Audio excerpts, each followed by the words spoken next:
This is an extract from Lagos Weekly Record of February 12, 1919. In it, a thorough analysis of the Nigerian system was reviewed and expert opinion given on the subject matter. That the Nigeria system was created for northern Nigeria and for northern Nigerian only by Sir Frederick Lugard.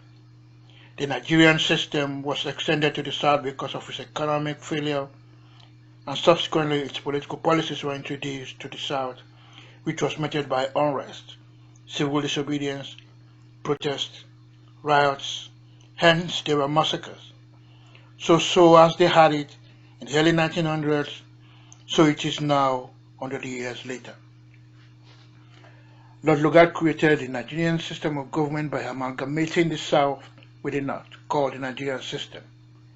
It was described by Judge Tucker as a setback to a condition of things resembling the barbarous ages. Also described as the most infernal system since the days of Spanish Inquisition, designed to humiliate and depress the people. The nefarious laws described as first document in far-off Cathay, the 25 lashes of public flogging, maintenance of white prestige, subjection of judiciary to executive, obnoxious which are diametrically opposed to the tradition of British justice system, abhorrence of legal practitioner, and denial of natives to legal British procedures, by empowering district commissioners to pronounce judgments without trial, provocative ash rules, and regulations that belong to the barrack. He was described as a failed administrator in the light of modern conscience in his relations to the natives. He was said to be a hopeless anachronist that belonged to the gun ages that forced the new wine in the old bottle of military subjugation, domination, and terrorism. The result of the broken bottle would be riots, protests, and massacres. It was an inglorious administration. It was a libel upon the accepted principles of British culture.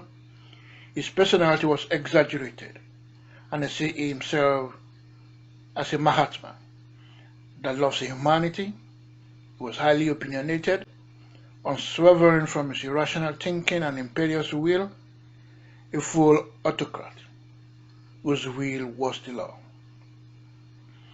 The three principles of the Nigerian system are ignorance, fear, and military terrorism. Ignorance, to keep the natives in perpetual ignorance. Fear, impregnation of their mind with reverential respect for white man, thus creating a white prestige.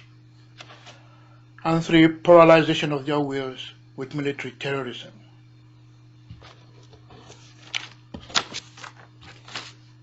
After the conquest of the northern region by 1900 to 1906, Lugard made the emirs to administrate and legislate the region, provided their rules were not opposed to the British government.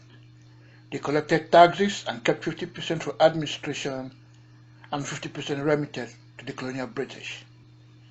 This arrangement created continuity of system by the emirs, which is still in existence today. There was disregard and opposition to his command system of democracy. Consequently to this, the educational system of the South was destroyed. He changed the judicial system of the provincial ordinance and criminal code. This led to the creation of amalgamation of the protectorate so as to legislate and administrate solely without challenge, without procedure of British courts, but out of militarist principles of provincial system.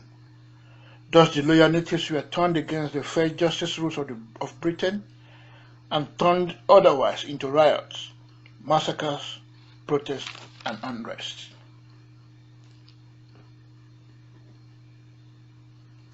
The question to Britain is this: if Britain pledged to the maintenance of Nigeria and a humanitarian and sympathetic policy, then she should count of her loyalty. If not, Nigerians should seek self-determination from League of Nations and United Nations. In conclusion, with Lugard out, With its exuberant imagination, the system should be consigned to the limbo of oblivion, embedded in the historical civilization. The Nigerian system exists as the facilitated remains of an administrative experimental failure.